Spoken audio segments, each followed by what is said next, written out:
Bom, a Lei 9.717, não vou entrar em detalhe aqui, eu gostaria de mencionar só o artigo 9º, né? Por que o Ministério da Previdência Social edita normas e faz o acompanhamento dos regimes próprios de Previdência Social? Porque o artigo 9º da Lei 9.717, ele atribui essa competência para a União, por intermédio do Ministério da Previdência Social, para estabelecer os parâmetros e diretrizes gerais de organização, né? Então a lei, ela não é uma lei muito extensa, é uma lei que tem 10 artigos. Então aqueles princípios que estão estabelecidos lá, por exemplo, o equilíbrio financeiro e atuarial. Não basta você prever na Constituição, prever na lei, tem que ter equilíbrio financeiro e atuarial. Você precisa traçar parâmetros de como você vai apurar essa questão do equilíbrio financeiro e atuarial, né? Então, você vai definir que precisam ser feitas avaliações atuariais ano a ano, quais são os critérios a serem observados nessas avaliações atuariais. Então, você precisa trazer isso para normas intralegais, trazer esse detalhamento, e isso é feito por meio das portarias expedidas pelo Ministério. Também a orientação, supervisão e acompanhamento, né? Então, nós fazemos auditorias junto aos regimes próprios de previdência social dos estados e municípios, né? Tanto auditorias presenciais, que nós denominamos auditorias diretas, como auditorias à distância, que nós denominamos de auditorias indiretas. E com base nesse acompanhamento, nessas auditorias, é que se chega à conclusão se aquele ente da federação, se aquele estado ou município está em condição de receber ou não o certificado de regularidade previdenciária, né? Então, embora muitas vezes o governador ou o prefeito tenha a preocupação de ter o certificado visando poder receber as transferências voluntárias de recursos da União, na nossa ótica, o objetivo principal do certificado não é esse, não é penalizar nenhum administrador, nenhum ente da federação com o não repasse dos recursos, mas sim assegurar que aquele regime de previdência seja sustentável a longo prazo. Esse é o objetivo desse certificado. Próximo. Bom, eu trouxe só esses gráficos aí, essas pirâmides. Imagino que provavelmente vocês já viram algo desse tipo em alguma outra exposição, algum artigo, mas ele mostra a evolução da pirâmide populacional do Brasil, né? Então vocês veem como nós tínhamos a nossa pirâmide populacional lá na década de 80, né? Com uma base muito grande de crianças, adolescentes e jovens e jovens adultos, né? E um pequeno número de idosos, né? Vocês veem que essa situação já se alterou ali, nós estamos ali no meio, entre 2000 e 2020, né? E como ela deverá estar a partir do ano de 2050, né? Então, com uma base, a pirâmide, como se diz, ela vai se transformando num barril, né? Você tem um encurtamento da base e um grande número de pessoas chegando a idades superiores a 60, 80, até 90 anos, né? Então, isso, do ponto de vista da qualidade de vida das pessoas, das condições de saúde que são oferecidas, do próprio desenvolvimento do país, é algo muito favorável, né? Quer dizer, que o país estará avançando e estará permitindo que as pessoas possam viver mais e possam viver melhor. Mas, do ponto de vista previdenciário, isso traz uma preocupação, porque você terá que custear o pagamento desses benefícios por um período muito mais longo. Então, de alguma forma, é necessário que se equacione essa entrada desses recursos com o pagamento dos benefícios, né? E esse é um dado da realidade que nós não podemos desconsiderar, que é a perspectiva das pessoas viverem cada vez mais. Fui bem rápido nessa parte inicial, né? Penso ter sido rápido, de cunho mais geral, e agora a gente passa ao tema específico de vocês, que é a questão das aposentadorias especiais. Então, o primeiro slide traz ali para nós o parágrafo 4º do artigo 40, com a redação atual dada pela emenda número 47, né? E esse parágrafo 4º estabelece, então, uma vedação a que se adotem requisitos e critérios diferenciados para a concessão de aposentadoria aos servidores públicos, ressalvadas 3 hipóteses que estão ali colocadas em 3 incisos, né? Então, nós temos o primeiro inciso, que prevê a possibilidade de uma aposentadoria especial para os portadores de deficiência.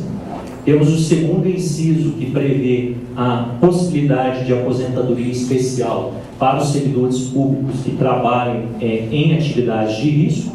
E temos o terceiro inciso, que trata da aposentadoria especial para os servidores que estejam sujeitos a atividades expostas, né, a agentes, as condições especiais, que nós chamamos de agentes nocivos, né, que prejudiquem a sua saúde ou integridade física. Então, 3 possibilidades em que o texto da Constituição permite a existência de requisitos e critérios diferenciados para as aposentadorias, porém condiciona isso à edição de lei complementar para definir como, né, e em quais situações essas aposentadorias serão permitidas.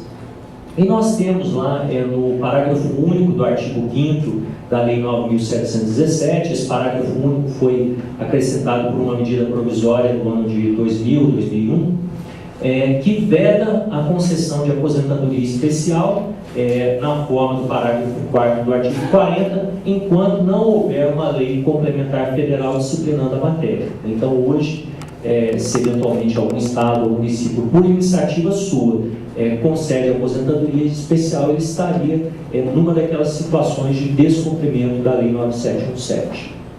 Mas isso aí, em relação aos 2 primeiros incisos, os portadores de deficiência e as aposentadorias de risco, eles são mais recentes, são da emenda 47, mas o anterior ele já existia desde a emenda número 20, né?